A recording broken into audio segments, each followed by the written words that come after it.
Ministro Alexandre de Moraes mantém a execução da pena da ex-presidente da Federação Paraibana de Futebol, condenada a 5 anos de prisão. Justiça Federal determina a redução de remuneração mensal do senador José Maranhão para respeitar teto constitucional de R$ 33.700. Superior Tribunal de Justiça nega recurso de 3 condenados na Operação Fidúcia. 3 pessoas foram condenadas pelo crime de peculato e buscaram na Justiça declarar nulas interceptações telefônicas realizadas no âmbito da operação. Andar de bicicleta tem uma série de benefícios individuais e coletivos. Mas o que diz a legislação sobre esse tipo de transporte e a mobilidade urbana? E uma entrevista ao vivo com o juiz que formou os primeiros conciliadores indígenas do Brasil.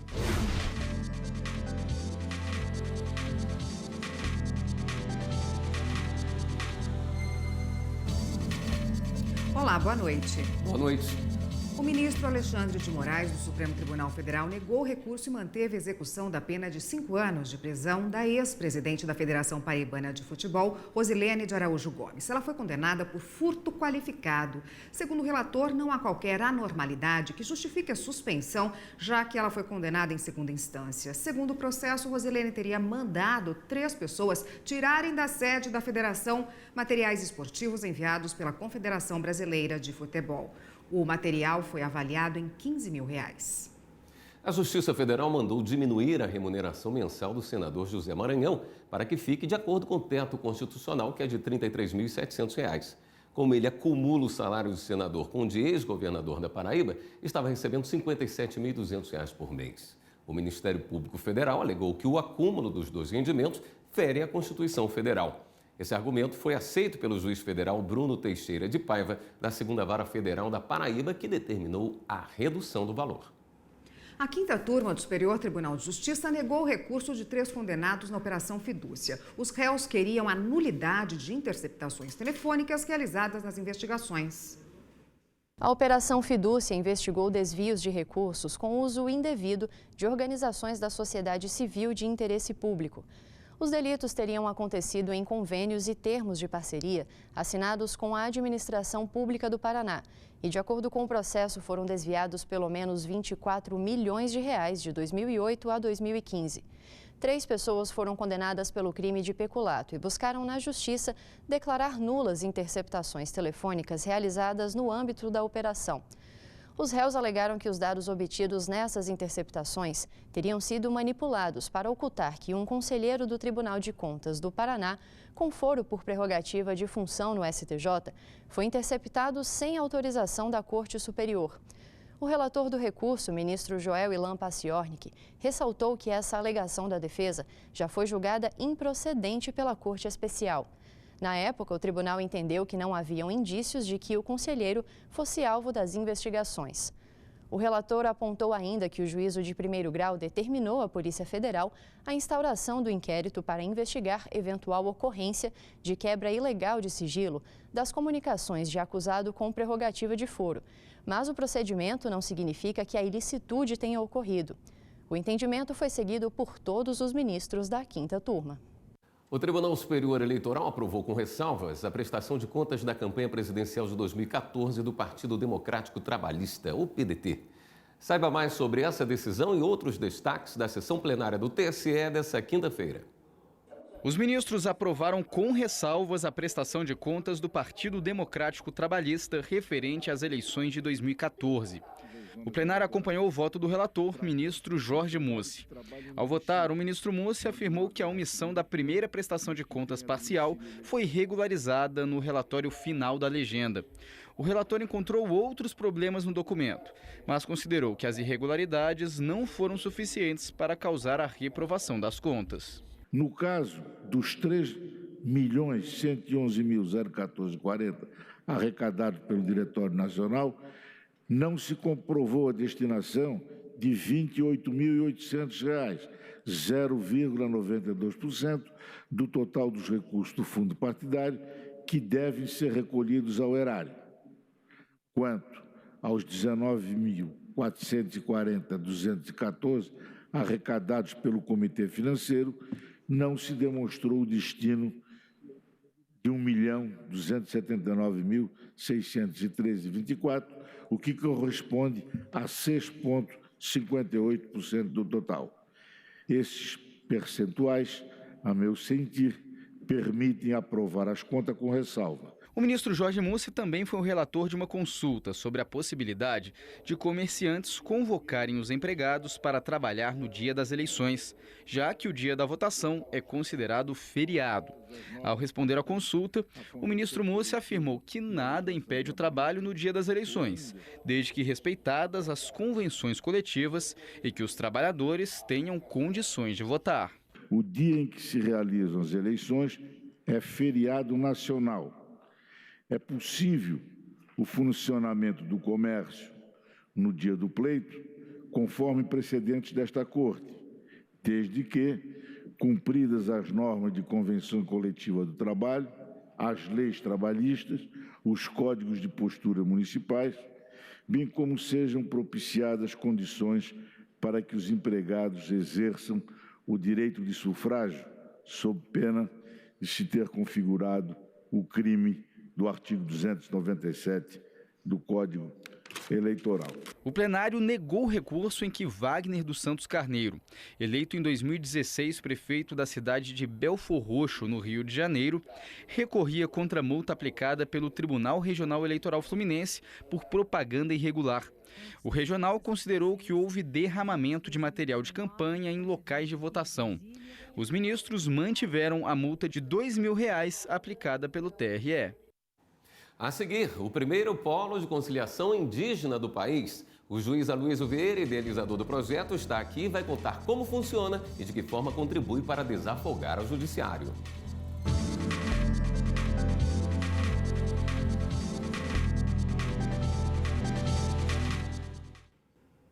Em decreto publicado no Diário Oficial da União desta quinta-feira, o presidente Jair Bolsonaro determinou a proibição de queimadas em território brasileiro por 60 dias a partir de hoje. Ainda de acordo com a medida, o uso de fogo em vegetações pode ser autorizado nesse período apenas em 3 hipóteses: para controle fitossanitário, quando autorizado pelo órgão ambiental, para práticas de prevenção e combate a incêndios e para práticas de agricultura de subsistência executada por populações tradicionais e indígenas. Falar em populações indígenas, em setembro de 2015, o Brasil passou a ter o primeiro polo de conciliação e mediação indígena na comunidade Maturuca, em Raposa Serra do Sol, no estado de Roraima. Esse projeto foi idealizado pelo juiz Aloysio Vieira, que formou os primeiros conciliadores indígenas do país e está com a gente aqui no estúdio do Jornal da Justiça. Doutor Aloysio, muito obrigado por estar com a gente aqui no JJ2. Antes de entrarmos no assunto conciliação, eu queria aproveitar o seu amplo conhecimento dessa região, que estávamos falando agora há pouco das queimadas no país. Esse também é um problema de Roraima, né? Não tanto agora, nesse momento, porque ainda não entramos no período de estiagem, mas devem ser causa de muitos conflitos na região também. Muitos conflitos, é um problema constante que a cada ano está aumentando. E com relação às comunidades indígenas, comunidades ribeirinhas, sempre que há o aumento das queimadas, isso prejudica bastante toda a questão de como os indígenas e os ribeirinhos vão sobreviver, a questão da caça, a questão dos peixes. Então, é algo que prejudica toda essa gama da natureza nas comunidades indígenas e ribeirinhas, no estado de Roraima especialmente também. E sobre o polo de conciliação, o primeiro polo de conciliação indígena do país, né? O senhor é idealizador do projeto e formou 16 conciliadores, e no momento que o judiciário está incentivando essas formas de extrajudiciais, né, de resolução dos conflitos, né? Qual a importância desse projeto, como que ele funciona aí na prática? E foram feitas algumas adaptações por serem indígenas? Sim, foi um projeto idealizado em 2015, tendo em vista um percentual muito grande de conflitos de indígena contra indígena que eram levados às comarcas ao Poder Judiciário Estatal. Com base nisso e buscando desonerar, desjudicializar, deixar de levar esses conflitos à comarca, às comarcas da região norte do estado, foi feito esse projeto, que também tem o objetivo de fortalecer a forma como esses indígenas resolvem internamente seus conflitos. E a partir de 2015 a gente começou a implementar isso, formando os primeiros conciliadores indígenas.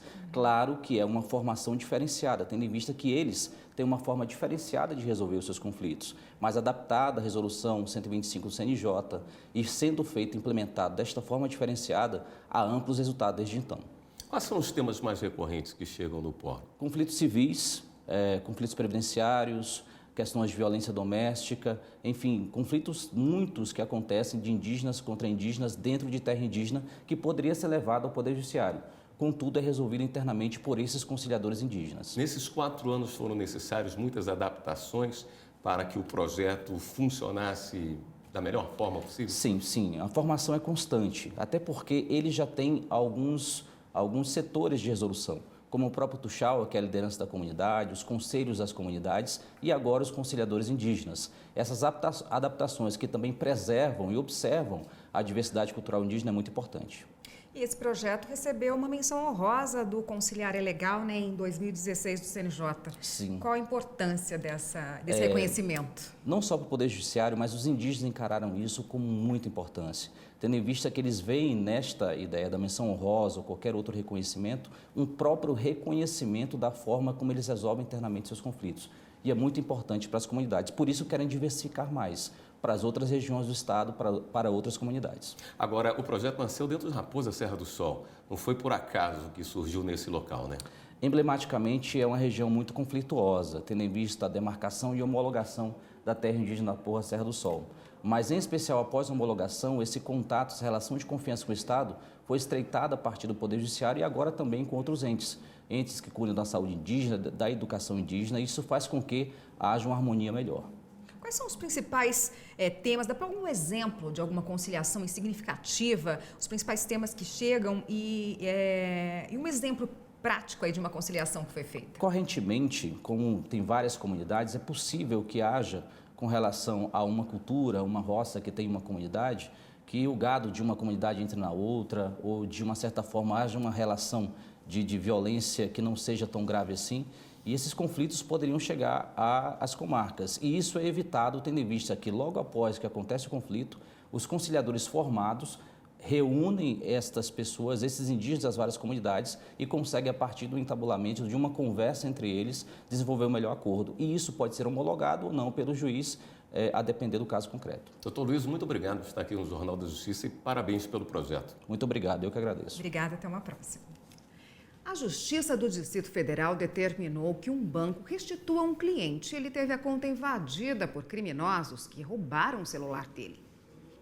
O boletim de ocorrência foi registrado em maio, quando José viajou para São Paulo e teve o celular roubado. Rapidamente, ele bloqueou o aparelho e a linha junto à operadora de telefonia. Também procurou os bancos em que é correntista para trocar as senhas dos aplicativos. Mas os bandidos, em poucos minutos, acessaram as 2 contas bancárias e transferiram mais de R$6 mil. O banco privado foi rápido. Só perguntaram o que tinha acontecido, eu relatei.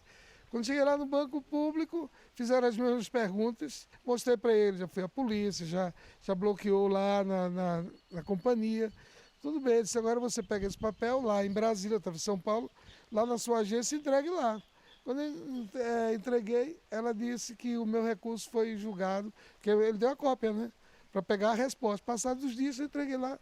Foi julgado improcedente. Ao negar a restituição de quase R$3 mil, o banco justificou que não tinha responsabilidade sobre a atuação ágil dos criminosos. Argumento que não foi aceito pela Justiça, já que o cliente tomou todas as providências para comunicar o roubo do celular e bloquear as senhas. Ao determinar a restituição do dinheiro, a Justiça do Distrito Federal também considerou a responsabilidade com base na Resolução de Segurança do Banco Central. A norma, que entrou em vigor no ano passado, estipula que todas as instituições financeiras têm um sistema para controlar e prevenir a invasão de hackers, além de mecanismo de rastreamento e proteção de dados. Este advogado explica ainda que o Código de Defesa do Consumidor deixa claro que instituições bancárias devem prestar o serviço com segurança. Súmula 479, que ela diz que as instituições financeiras respondem objetivamente pelos danos gerados pelo fortuito interno relativo a fraudes e delitos praticados por terceiros no âmbito das operações bancárias. Ou seja, isso vem corroborar a responsabilidade que o CDC determinou em cima dela quando ocorre um furto, uma invasão por terceiros. Mas mesmo com a proteção da lei, é importante sempre estar atento com a segurança digital. Além de senhas, especialistas recomendam o uso de pasta segura para aplicativos de bancos, antivírus e rastreador com função de backup e destruição de arquivos em caso de roubo e furto de celular. Ter um antivírus, ter uma senha robusta, ter senha nos aplicativos, não guardar as senhas nos e-mails, né? E, uma vez sendo vítima de uma situação como essa, fazer a notificação do boletim de ocorrência e aos fornecedores de serviço, como, por exemplo, o banco, e depois tentar localizar e, se for o caso, ao final de tudo, apagar os seus dados para que você não seja vítima, inclusive, de outros futuros golpes. E a seguir, o incentivo ao uso da bicicleta como meio de transporte, a legislação que o ciclista deve seguir. Eu ganho em saúde pelo exercício físico que eu faço, eu ganho em felicidade de passear pela cidade, porque a minha vinda para o trabalho é um passeio.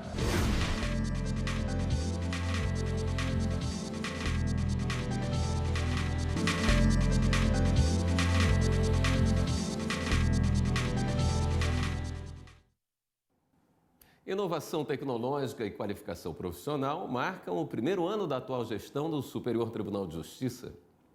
O primeiro ano de gestão do presidente do Superior Tribunal de Justiça, ministro João Otávio de Noronha, e da vice-presidente, ministra Maria Tereza de Assis Moura, foi marcado pelo fortalecimento da igualdade e da proteção ao meio ambiente, e também pela agilidade processual. O presidente tem dado grande atenção à equidade de gênero e foram implantadas medidas para fortalecer a participação institucional das mulheres no tribunal. Foi assinado, inclusive, um memorando de entendimento com a ONU Mulheres, e o STJ foi premiado por essas iniciativas. Outro destaque foi a preocupação com a garantia da acessibilidade em todo o tribunal. Na área de proteção ao meio ambiente, também houve avanço. Foi assinado um memorando de entendimento com a ONU para o alcance da Agenda 2030 e dos Objetivos de Desenvolvimento Sustentável. A implantação de soluções tecnológicas para ajudar a diminuir o acervo processual também é um marco desta gestão.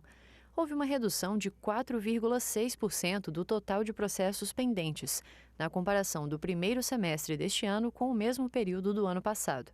O STJ promoveu também importantes reestruturações em setores estratégicos, a exemplo do Núcleo de Admissibilidade e Recursos Repetitivos, que teve um aumento de 30% na produtividade.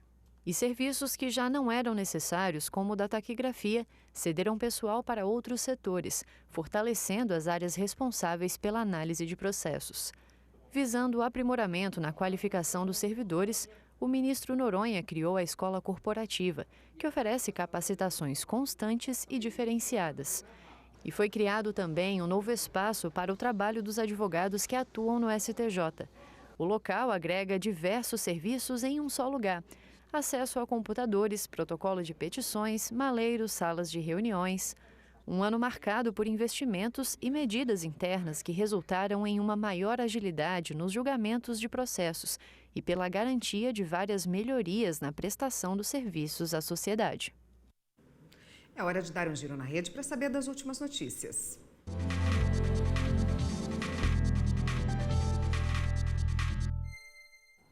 Vamos até a redação do Jornal da Justiça falar com a repórter Viviane Novaes, que tem as novidades para a gente. Boa noite, Viviane. Boa noite, William, Érica, e boa noite a todos. O ministro Edson Fachin, do STF, negou o pedido do ex-prefeito do Rio, Eduardo Paes, para acessar delações da construtora OAS. Segundo o ministro, Paes argumentou que a notícia publicada pela imprensa citou que ele teve o nome mencionado em depoimentos de executivos da empresa.